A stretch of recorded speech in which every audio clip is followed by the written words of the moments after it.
Hello friends, welcome to my YouTube channel, Vigilant Measurement and Training Institute. আশা করি বন্ধুরা সবাই ভালো আছেন।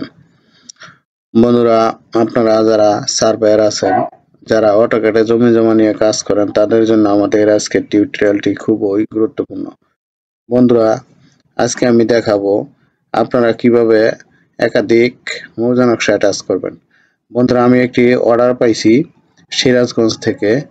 তো উনি আমাকে হোয়াটসঅ্যাপে মেসেজ দিছে এবং ৩টা নকশা দিয়ে দিছে। তো আমাকে ৩টা নকশা অ্যাটাচ করে দিতে হবে। আমি আপনাদের দেখাচ্ছি। দেখেন, এই যে আমাকে ৩টা, ১টা, ২টা, ৩টা নকশা দেওয়া হয়েছে। ঠিক আছে? এখানে দেখেন ৩টা নকশা সংযুক্ত করে একটা ভিডিও বানিয়ে দিবেন। কত পেমেন্ট করতে হবে জানাবেন। তো ঠিক আছে, এইখানে প্রথম নকশাটার রেজুলেশন ঠিক আছে, দ্বিতীয়টা ঠিক আছে, কিন্তু তৃতীয়টা ঠিক নাই। আমি এখানে ওপেন করছি। এই যে এই নকশাটার রেজুলেশন ঠিক আছে, দেখেন এটা পাবনা, রাজশাহী। এটা 16 ইঞ্চির একটা নকশা। এটা কি নকশা আমরা একটু দেখি। এটা হলো RS একটা নকশা।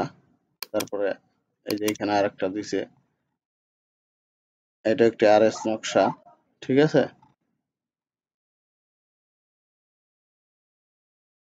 এই যে দেখেন, মৌজা ক্ষীরতলা, রায়গঞ্জ থানা, পাবনা, শীট নাম্বার 30, 30-এর 1-2। ঠিক আছে? আরেকটা হলো এইখানে, এই যে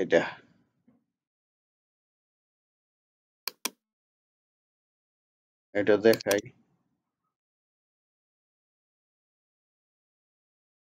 এটা রেজুলেশন আপনার ঠিক নাই। তো এখন এই ৩টা নকশা কিভাবে আপনারা অ্যাটাচ করবেন সেটা আমরা এখন দেখাচ্ছি। প্রথম আপনি ৩টা মৌজা নকশা ইনসার্ট করে নেবেন। অ্যাটাচ, এটা হলো মনে করেন ১ নাম্বার নকশা। যেহেতু 16 ইঞ্চি তাহলে ৩৯৬০, অবশ্যই স্কেল দিয়ে নিতে হবে। আচ্ছা, তারপরে আমি যেহেতু আগে একটু কাজ করছিলাম এই জন্য এটা এইভাবে আসছে। তারপরে হলো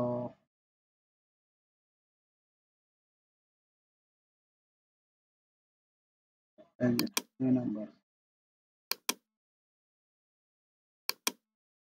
3960।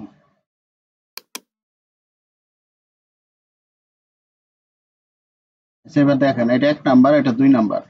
যেহেতু আমরা জানি যে নকশার কাজ শুরু হয় আহ, উত্তর পশ্চিম কর্নার থেকে, তাহলে আমার উপরের সাইডটা উত্তর, তাহলে এই সাইডটা উত্তর পশ্চিম কর্নার, তাহলে এটা আগে হয়েছে, এটা পরে হয়েছে। তাহলে আগে যদি হয়ে থাকে, আমি একটু মুভ করে সোজা করে নিই।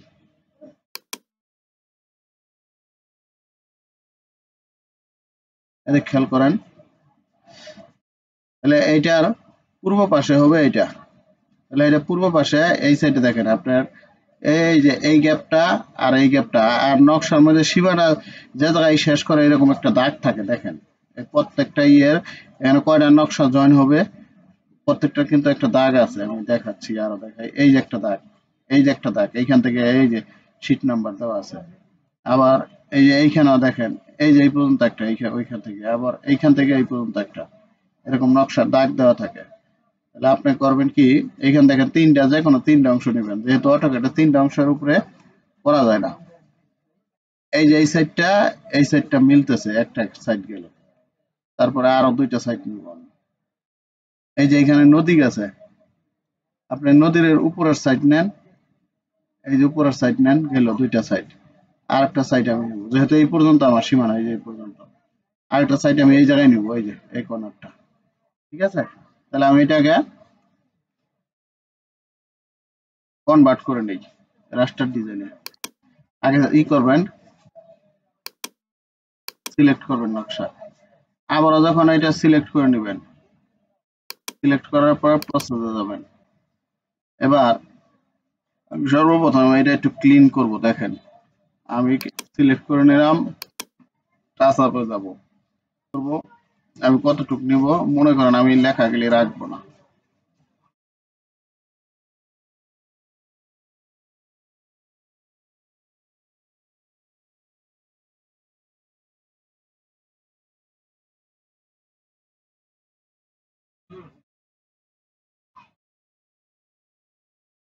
আর আমি আপনার নকশা দেখে নিয়েছি, নিচের সাইডে হচ্ছে আরেকটা নকশা, ঠিক আছে, যার কারণে আমি মুছে দিলাম, তাহলে এই লেখাগুলি মুছলে আবার আপনার ঠিক না পাবেন না।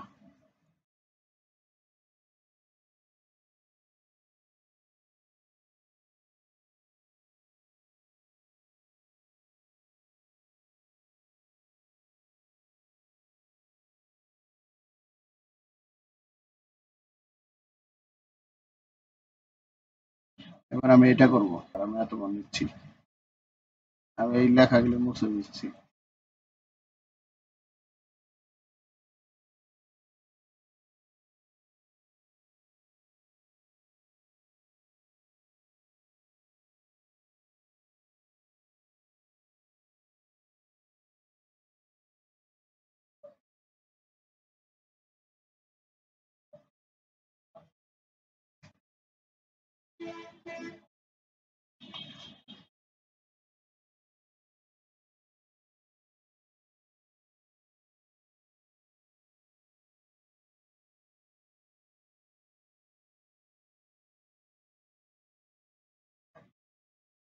আর এটা আপনি করতে পারতেন পলিলাইন, অটো পলিলাইন টেনেও, অটো পলিলাইন টেনেও করতে পারতেন, কিন্তু অটো পলিলাইন করতে গেলে অনেক সময়ের ব্যাপার, যার কারণে আমি শর্টকাট দেখা দিচ্ছি। আপনি যখন করবেন তখন অটো পলিলাইন করবেন, পলিলাইন করলে তখন মনে করেন এই দাগ গিলে যাবে না, খালি আপনার যতটুকু সিলেক্ট করবেন অতটুকু যাবে।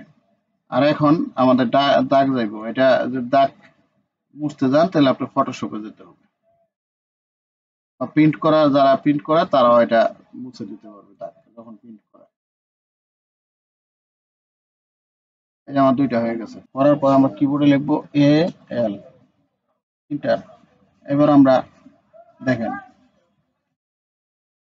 এই সাইডটা নেব, এই যে এই পাশ থেকে একই সাইড দেখি, আমি আগে এটা দেখে রেখেছিলাম, এই যে এই পাশে।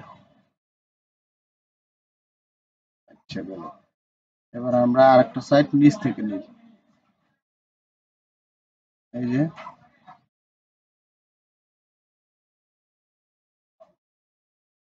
এই যে আপনার ডাবল স্পেস, এই যে দেখেন অ্যাটাচ হয়ে গেছে। এই যে মোটামুটি মনে করেন মিলা গেছে, এর চেয়ে আর আপনি বেশি মিলাইতে পারবেন না, ঠিক আছে। কারণ আপনি যখন এই নকশা যখন মনে করেন প্রিন্ট করে বা যারা কাজ করে তখন মনে করেন তখনই কম বেশি ডিস্টেন্স হয়ে যায়, কিন্তু এটা আপনার নকশা অ্যাটাচ করার উদ্দেশ্য হইলো যে আপনার পাশের দাগটা কত নাম্বার, শীট কত, দাগ কত, এটা দেখার জন্য। এই যে দেখেন মিশে গেছে, অ্যাটাচে যাব, যাওয়ার পর ওইটা আমাদের আছে হইলো, ওটা যেহেতু আপনার পিডিএফ দিচ্ছেন, এটা আমি জেপিজি তে কনভার্ট করে নিয়েছি, এই যে জেপিজি তে কনভার্ট করে নিয়েছি, ওপেন 4560, ওকে। আচ্ছা আমি নিচেই করলাম এটা, দেখি এটা আমার স্কেল ঠিক আছে কিনা। স্কেল ঠিক না থাকলে তো আপনি মিলাইতে পারবেন না।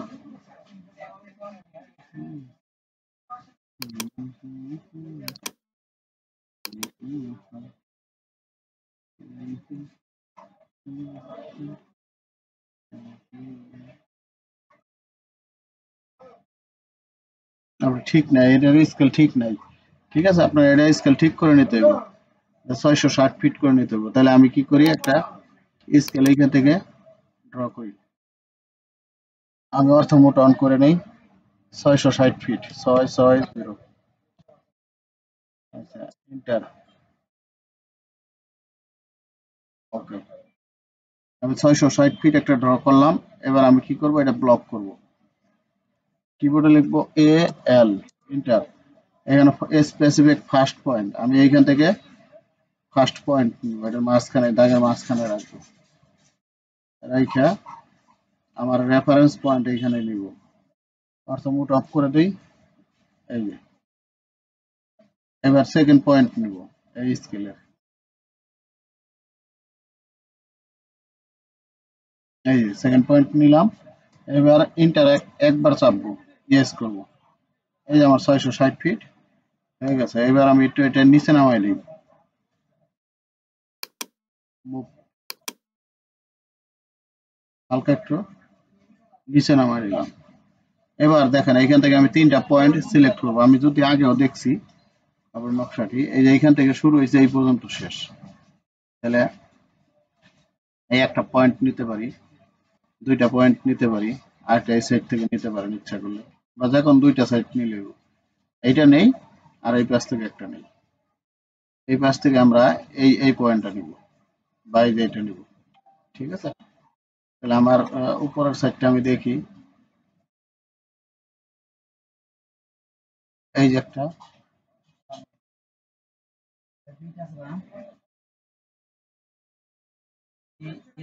আরেকটা কি আছে না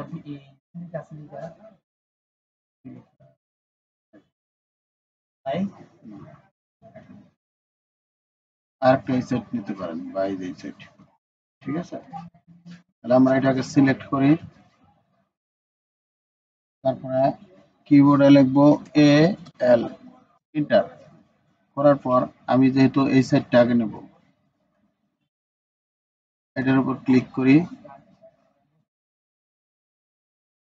দেখেন আপনার প্রথমটাই। ঠিক আছে, তাহলে এই যে এটার উপর ক্লিক করি, হয়ে গেল। আচ্ছা, এবার এইখান থেকে আমি এটার উপর ক্লিক করব, আর হলো এইটার উপর ক্লিক করব। এবার আমি ডাবল চাপবো।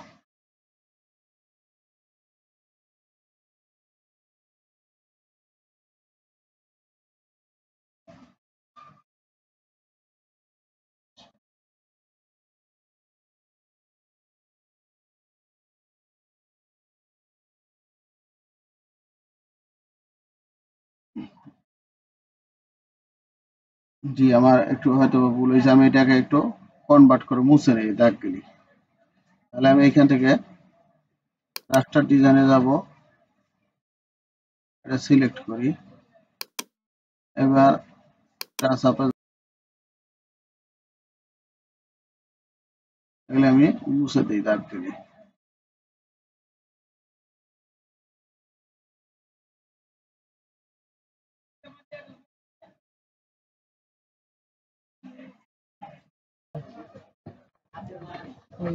ভেরিয়েল ভ্যাসলিন কত আর হচ্ছে কিউট কোডটা কত রেট দেখেন না আমরা কিবোর্ডে লিখবো AL, এন্টার। এবার আমরা এখান থেকে 2টা পয়েন্ট নিব। সাপোজ ধরেন এই পয়েন্টটা নিচ্ছি। ঠিক আছে,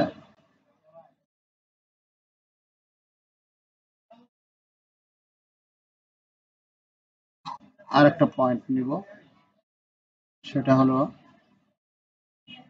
এটা নিচ্ছি।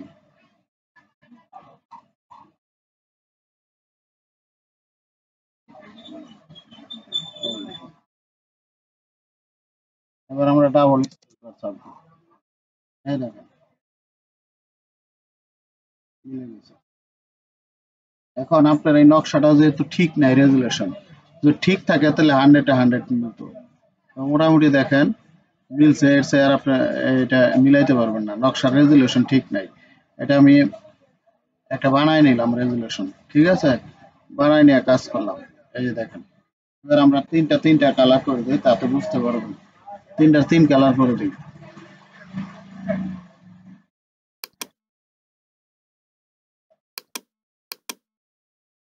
এটা রেড করে দিচ্ছি, এটা করে দিচ্ছি হলো আপনার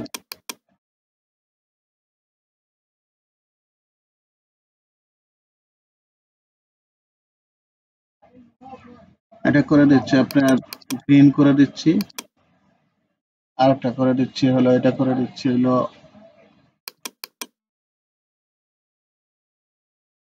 এই কালার করে দিচ্ছি, 3 কালার করে দিচ্ছি, তাতে আপনার বুঝতে সুবিধা হবে। এখন এই দুইটা দেখেন একদম মোটামুটি মিলে গেছে, এই দুইটা আপনি খেয়াল করলে বুঝতে পারবেন মোটামুটি 95% মিলে গেছে। এর চেয়ে আর মিলাইতে পারবেন না, এলে আপনার যত করেন। ঠিক আছে, আর এটা রেজুলেশন যেহেতু ঠিক নেই, আমি রেজুলেশন নতুন করে কনভার্ট করে নিয়েছি, যার কারণে এই পাশে দেখেন মিলে নাই। ঠিক আছে, এই যে একটু মিলে নাই, এই পর্যন্ত মিল ঠিক আছে। এটুকু মিলে নাই কারণ আপনার রেজুলেশন ঠিক নাই। ঠিক আছে, আমি রেজুলেশন করে নিছি।